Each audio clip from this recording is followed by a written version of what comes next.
오늘은 이 빌립보서에 나타난 영성에 대해서 말씀드리고자 합니다. 그래서 본문은 1장에서 4장 전체 다 본문을 잡아서 빌립보서에 나타난 영성. 이 빌립보서는 바울이 로마 감옥에 갇혀 있었을 때 빌립보 교회 성도들에게 서신 형식으로 보낸 편지입니다.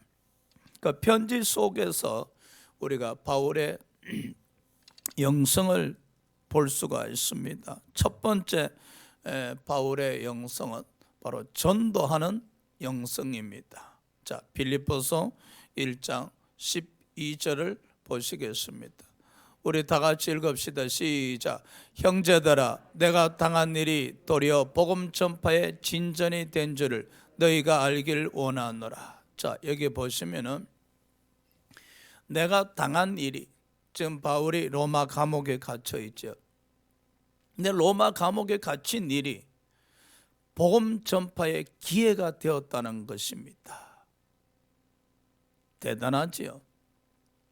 우리가 바울처럼 감옥에 갇혔을 때 과연 우리는 전도의 기회로 삼을 수 있을까? 믿음의 생각과 육신의 생각을 우리가 이야기하잖아요. 지금 바울은 로마 감옥에 갇혔지만은 믿음의 생각이 움직여지는 것이죠. 바울이 로마 감옥에 갇힌 상태에서도 믿음의 생각이 움직여질 수 있었던 것은 바울이 항상 성령님의 지배지시 감동을 받고 있었음을 알 수가 있지요. 성령의 지배지시 감동 받는 신앙인들은 환경에 지배당하지 않고 환경에 개의치 아니하고 환경을 지배하는 믿음의 행위가 나타남을 우리가 알 수가 있거든요.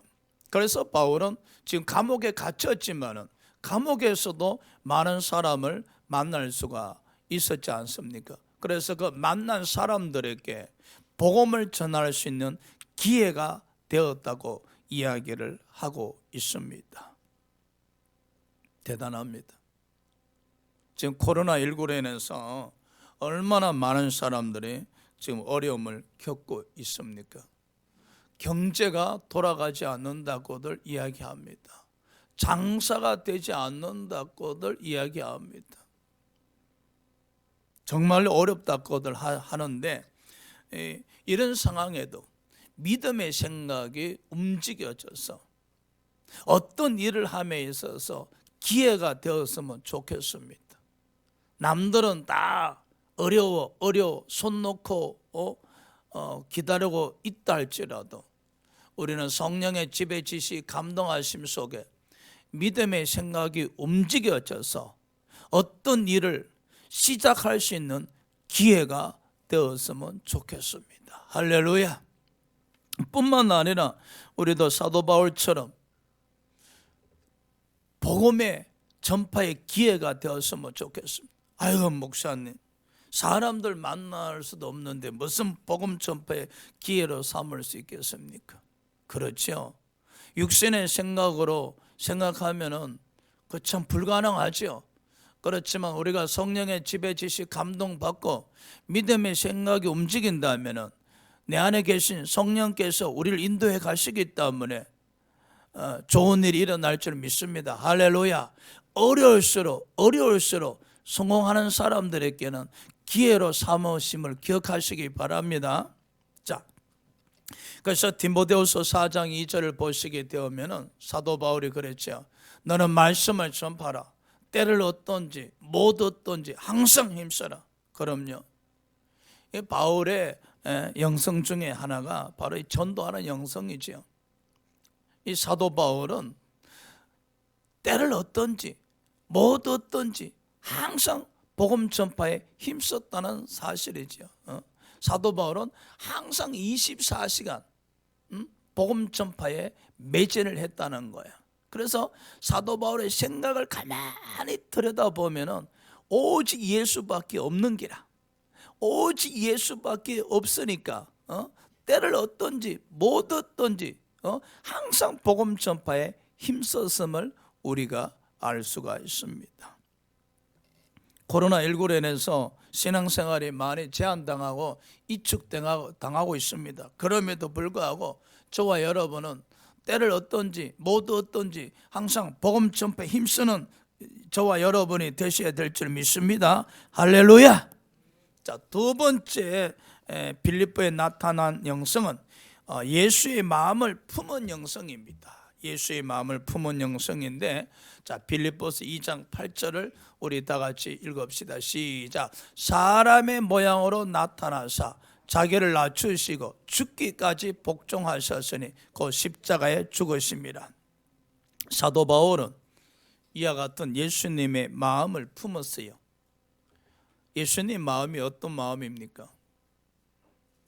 아버지의 뜻에 따라서 말씀이 육신이 돼서 이 땅에 오셔서 고린도후서 5장 14절에 저와 여러분을 대신해서, 베드로전서 2장 24절에 우리 죄를 짊어지시고 십자가에 죽으셨습니다.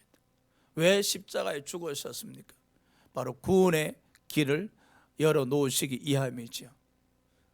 구원의 길 말입니다. 그 예수 그리스도를 믿는 자마다 구원받을 수 있는 구원의 은혜의 길을 열어놓으신 것이죠. 이를 위해서 예수께서 죽기까지 복종하셨고 십자가에 죽으셨다는 사실이죠.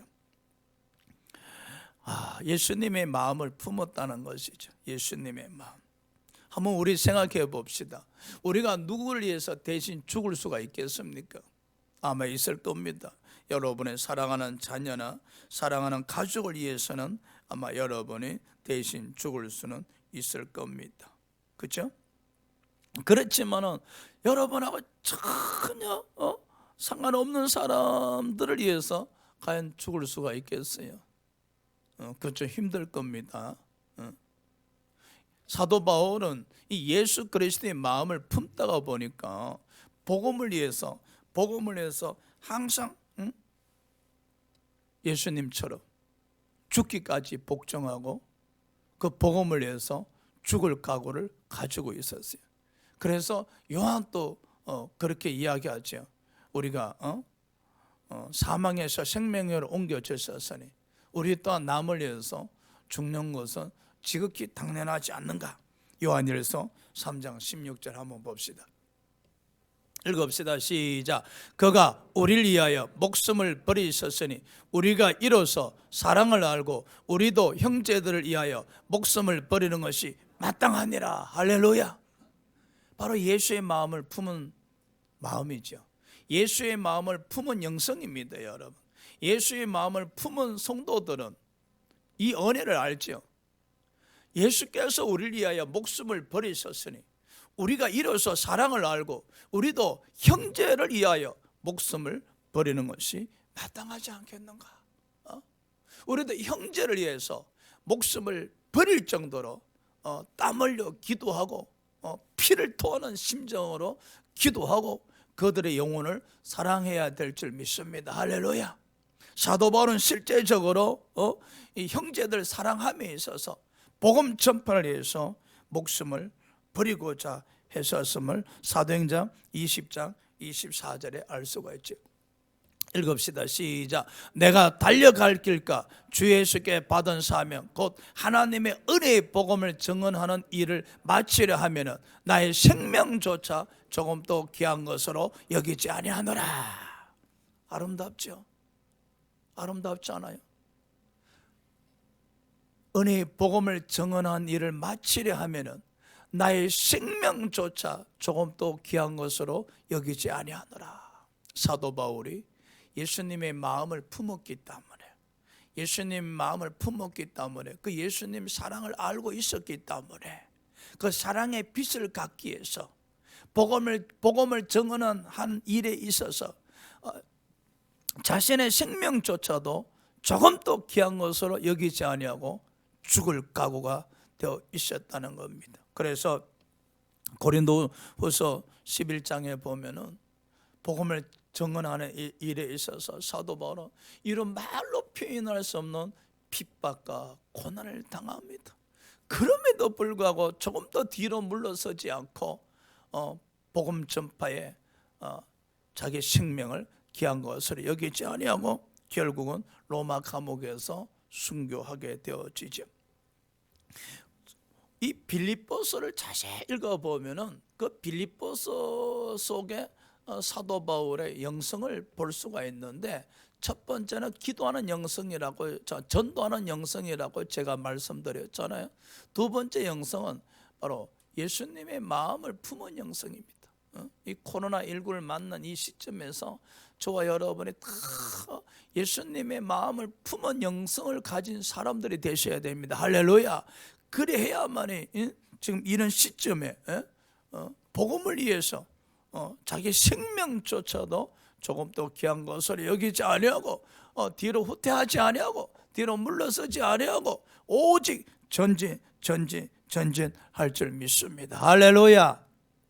세 번째 빌립보서에 나타나는 영성은 바로 달려가는 영성입니다. 우리 다 같이 한번 따라합시다. 달려가는 영성. 빌립보서 3장 14절 우리 읽읍시다. 시작. 표대를 향하여 그리스도 예수 안에서 하나님 위에서 부르신 부름의 상을 위하여 달려가느라. 그렇죠. 여러분, 바울은요 열심히 달려갈 때, 여러분, 운동선수가 마라톤 함에 있어서 달려가려면 몸이 가벼워야 되잖아요. 우리가 영적으로 신앙의 경주를 위해서 달려갈 때는 죄의 무거운 옷을 탁 벗어버려야 돼요. 이 죄의 무거운 옷을 짊어지고 우리는 달릴 수는 없잖아요. 신앙의 경주자가 될 수가 없잖아요. 마찬가지로 사도 바울도 달려감에 있어서 자신이 옛사람을 벗어버리시고 예수 믿기 이전에 과거 유익했던 모든 것을 다 해로운 것으로 여기고 다 필요 없는 배설물로 여기고 다 던져버리고 오직 예수님만 마음의 구세주로 모시고 달렸다는 겁니다. 할렐루야. 그럼요, 우리가 신앙의 경주자들이거든요. 저와 여러분도 끊임없이 달려가는 이 믿음을 가지셔야 되는데, 자, 이렇게 달려가는 영성을 갖기 위해서는 표대가 있어야 됩니다. 표대란 것은 바로 목표죠. 목표. 우리 빌립보서 1장 23절 읽읍시다. 시작. 내가 그 둘 사이에 끼었으니 차라리 세상을 떠나서 그리스도 함께 있는 것이 훨씬 더 좋은 일이라 그렇게 하고 싶으나. 여기에 표대는 사도 바울에게 있어서 하늘나라입니다. 천국입니다. 사도 바울의 목표는 천국입니다. 저와 여러분의 목표도 하늘나라가 되셔야 됩니다. 할렐루야. 사도 바울이 달려가면서 둘 사이에 사는 것과 죽는 둘 사이에 끼어서나 차라리 세상을 떠나서 그리스도와 함께 있는 것이 훨씬 더 좋다. 바로 사도 바울은요, 달려가는 영성에 있어서 항상 하늘나라에 대한 사모함이 불탔다는 거예요. 이 세상에 사는 것보다 차라리 세상을 떠나서 그리스도와 함께 있는 것이 훨씬 더 좋다는 거예요. 여러분에게 있어서도 이 믿음이 넘쳐나시기 바랍니다. 목사님, 이 세상에 있는 것보다도 차라리 세상을 떠나서 그리스도와 함께 있는 것이 얼마나 좋은 일인지 하루라도 빨리 가고 싶습니다. 표대가 분명하셔야 돼요. 신앙의 경주자들은 목표가 분명하셔야 됩니다. 하루하루 살아가고 있지만 이 세상에서 육신을 입고 하루하루 살아가더라도 우리는 신앙의 경주자들이잖아요. 신앙의 경주자들은 목표가 분명하셔야 됩니다. 바로 하늘나라. 우리의 목표는 하늘나라입니다. 믿음의 선진들도 보면 목표가 분명했습니다. 그들은 이 땅의 삶을 나그네로 살았다 하시지 않습니까? 왜냐? 그들의 목표의 표대는 하늘나라였기 때문에. 그래서 그들은 그 신앙의 경주함에 있어서 무거운 제 옷 짐들을 다 벗어버리고, 그죠? 예수님을 구세주로 모시고 하늘나라로 달려간 것을 우리가 알 수가 있지 않습니까? 왜 그들은 그렇게 열심히 하늘나라로 달려갔는가? 부름의 상을 위해서. 부름의 상. 디모데후서 4장 7절 8절 읽읍시다. 시작. 나는 선한 싸움을 싸우고 나의 달려갈 길을 마치고 믿음을 지켰으니 이제 후로는 나를 위하여 의의 멸관이 예비되었으므로. 우리 다 같이 한번 더 읽읍시다. 시작. 나는 선한 싸움을 싸우고 나의 달려갈 길을 마치고 믿음을 지켰으니 이제 후로는 나를 위하여 의의 멸관이 예비되었으므로. 할렐루야. 사도 바울이 갔은 이유를 설명하죠. 사도 바울은 정말로 열심히 달렸습니다. 예수님을 구세주로 모시고 성령님을 의지하시는 가운데 정말로 영적 선한 싸움을 싸우면서 비가 오나 눈이 오나 열심히 영적 경주를 달렸었습니다. 그 달려가면서도 믿음을 지켰다는 거예요. 왜? 나를 위하여 의의 멸관이 예비되었다는 거예요. 바로 부름의 상이죠. 사도 바울이 표대를 향해서 하늘나라를 향해서 달렸습니다. 다 달리고 나니까 저 꼬린 지점에 가니까 사도 바울을 위해서 의의 멸관이 예비되었다는 겁니다. 할렐루야. 저와 여러분들도 표대를 향해서 오직 하늘나라를 목표로 삼고 달려갈 때, 이제 달려갈 시점이 끝난 꼬린 지점에 이르렀을 때 아마 저와 여러분을 위해서도 의의 멸관이 예비되어 있으리라 믿습니다. 할렐루야. 그럼요, 사도 바울의 이 달려가는 영성, 달려감에 있어서 여러분 얼마나 걸림돌이 많았겠습니까? 달려감에 있어서 장애물이 얼마나 많았겠습니까? 사도 바울이 달려감에 있어서 핍박하는 자들이 얼마나 많았었겠습니까? 그럼에도 불구하고 사도 바울은 성령의 지배지시 감동받으신 가운데, 그리고 끊임없이 기도하고 부르짖는 가운데 달려갔었음을 우리가 알 수가 있습니다. 여러분, 영적 경주에 있어서, 신앙의 경주에 있어서 뒤돌아보면 안 됩니다. 뒤로 물러서면 안 됩니다. 환경으로 말미암아 뒤돌아보지 마십시오. 롯의 아내 보십시오. 소돔과 고모라에서 달려나가다가 뒤돌아보면 소금기둥이 되어버리지 않습니까? 우리도 신앙의 경주에 있어서 달려가다가 뒤돌아보면 세상의 소금기둥이 될 수밖에 없습니다. 여러분, 세상의 소금기둥이 되면 달릴 수가 없습니다. 오직 표대를 향하여 부름의 상을 위하여 사도 바울처럼 달리고 또 달리는 저와 여러분이 되셔야 될 줄 믿습니다. 할렐루야. 네 번째, 빌립보서에 나타난 영성은 바로 기뻐하는 영성입니다. 기뻐하는 영성. 우리 빌립보서 1장 18절 다 같이 읽읍시다. 시작. 그러면 무엇이냐? 그 치료로 하나 참으로 하나 무슨 방도라든지 전파되는 것은 그리스도니 이래서 나는 기뻐하고 또한 기뻐하리라. 사도 바울은 무엇으로 인해서 기뻐했는가? 돈을 많이 벌어서 기뻐했는가? 아닙니다. 여러분, 사도 바울의 기쁨의 근원은 복음 전파입니다. 자신의 감옥에 갇혀 있는 동안 성도님들이 복음을 전했다는 거예요. 이런 방법 저런 방법으로. 어떤 이들은 문제를 발생시키면서, 문제를 야기시키면서 복음을 전파했고, 어떤 이들은 선한 뜻으로 복음을 전했습니다. 이래나 저래 전하든지 간에 예수가 전해졌으니 사도 바울은 기뻐하고 또 기뻐한다는 거예요. 사도 바울의 이 기쁨은요, 세상의 기쁨이 아니란 겁니다. 여러분, 사도 바울 자신이 복음 전파할 때도 기뻐했을 뿐만 아니라 성도들이 복음 전파했을 때 감옥에서 그것이 기쁨이 되었고, 그것이 사도 바울에게 위로함이 되셨다는 겁니다. 할렐루야.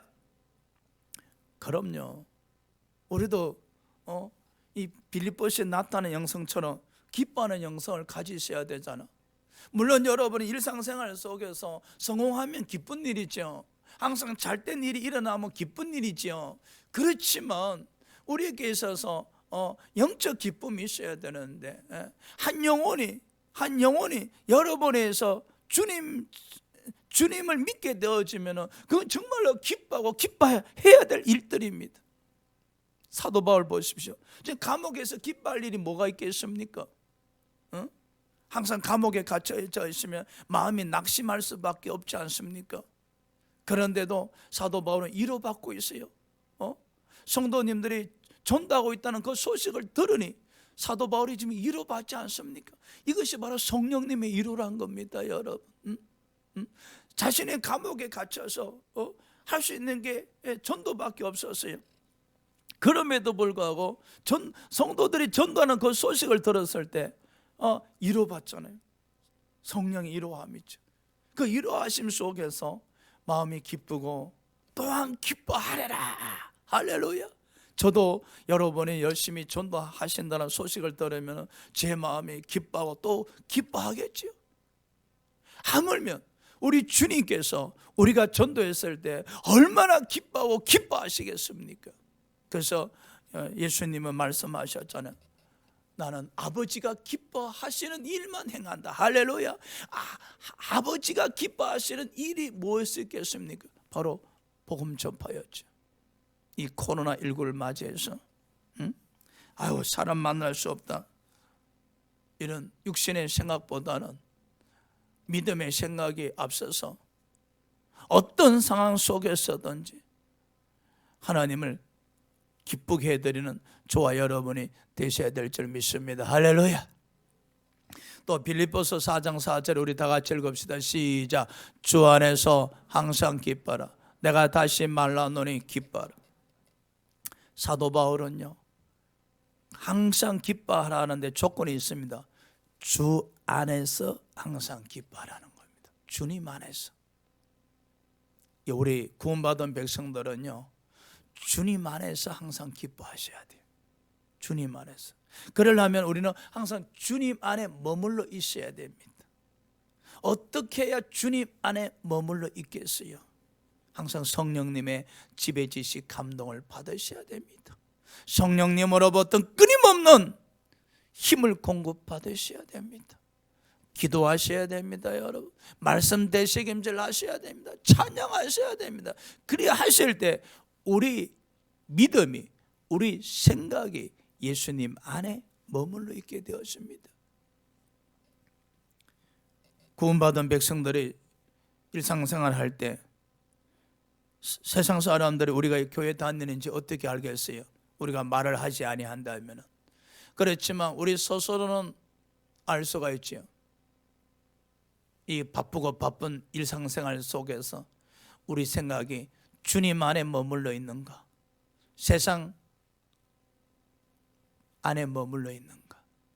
여러분, 일상생활 속에 주님 안에 머물러 있다는 것은 마음이 항상 주님을 향한다는 겁니다. 그런 사람은 믿음의 힘이 굉장히 강하다는 겁니다. 항상 생각이 콩밭에 가 있지 않고 항상 주님 안에 머물러 있다는 거예요. 여러분, 생각이 주님 안에 머물러 있어야만이 주님 안에서 말을 하고 주님 안에서 행동을 하게 되는 거예요. 그러면 기쁨의 기준이 뭔가? 바로 주님으로 말미암아 기뻐하는 거예요. 할렐루야. 지금 배가 고파, 지갑에 돈이 없어, 기뻐할 일이 아니잖아요. 근데 우리 생각이, 우리 믿음이 주님 안에 머물러 있으면 가치관이 달라지고 인생관이 달라지고 세계관이 달라지기 때문에 기뻐할 수밖에 없는 기라. 사도 바울은요, 주님 밖에 있을 때는 율법으로 기뻐했어요. 율법을 다 암송하고 율법대로 행하고 율법대로 존경받으면, 그리고 율법대로 높임받으면 사도 바울은 항상 기뻐했어요. 그랬던 사도 바울이었지만은 그 율법을 유익했던 모든 것을 해로 여기고 이제 주님 안에 들어왔어요. 주님 안에 들어오니까 이제 주님에 의해서 기준이 설정이 되니까 가치관이 변화가 된 거죠. 주님이 가장 고상하다는 거예요. 주님을 얻기 위해서, 주님 안에 머물러 있기 위해서 사도 바울의 가치관, 인생관, 세계관이 다 바뀌어버린 겁니다. 배가 고픔에도 불구하고, 지갑에 돈 한 푼 없음에도 불구하고, 옛날 같으면 되게 슬픈 일이었잖아요. 예수 믿기 전에 배고프고 지갑에 돈 한 푼 없으면 정말로 슬픈 일이었거든요. 왜? 세상 기준적으로 이야기할 땐 거지잖아, 거지. 그런데 주님 안에 머물러 있으니 부잣집 대문 앞에 거지 나사로가 있었다는 이야기 있잖아요. 우리는 그 거지 나사로 생각할 때마다 참 불쌍하다, 불쌍하다 이렇게 이야기하고 있잖아요. 그 불쌍하다라고 이야기할 때 그 기준이 뭡니까? 우리 세상의 기준이잖아요. 돈 많은 사람은 행복하고 돈 없는 사람들은 불쌍하다. 이 세상의 기준을 가지고 부잣집 대문 앞에 개를 친구 삼아서 부잣집에서 버린 음식 주워 먹는 나사로, 오매 불쌍한 사람, 불쌍한 사람, 우리 이렇게 이야기하잖아요.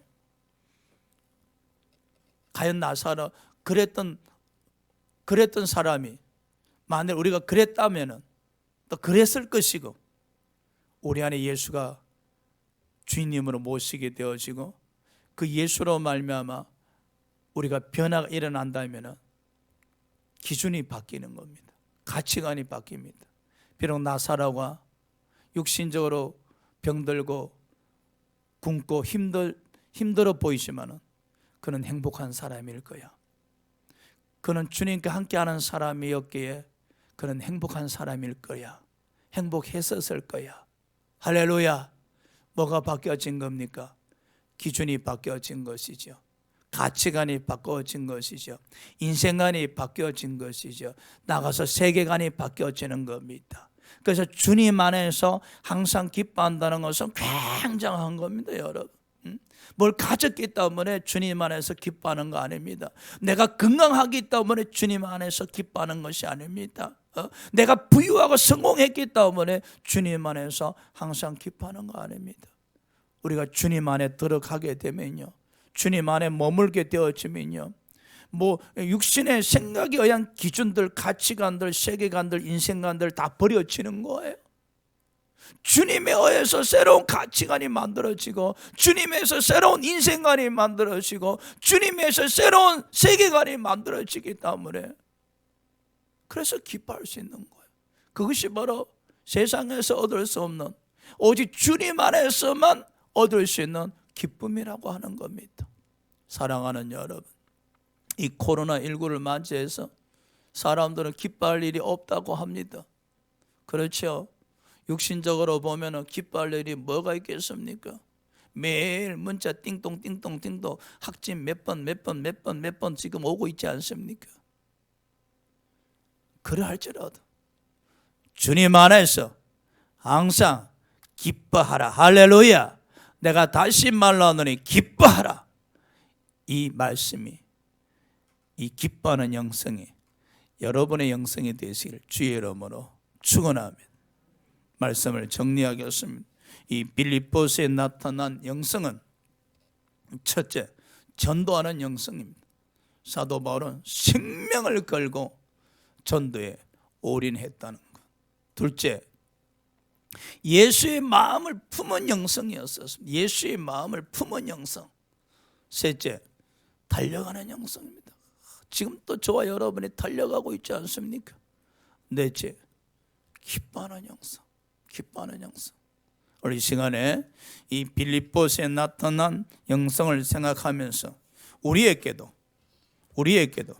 이 놀라운 영성이 임하게 해달라고 우리 다 같이 주일 청하면서 통성으로 기도드립시다.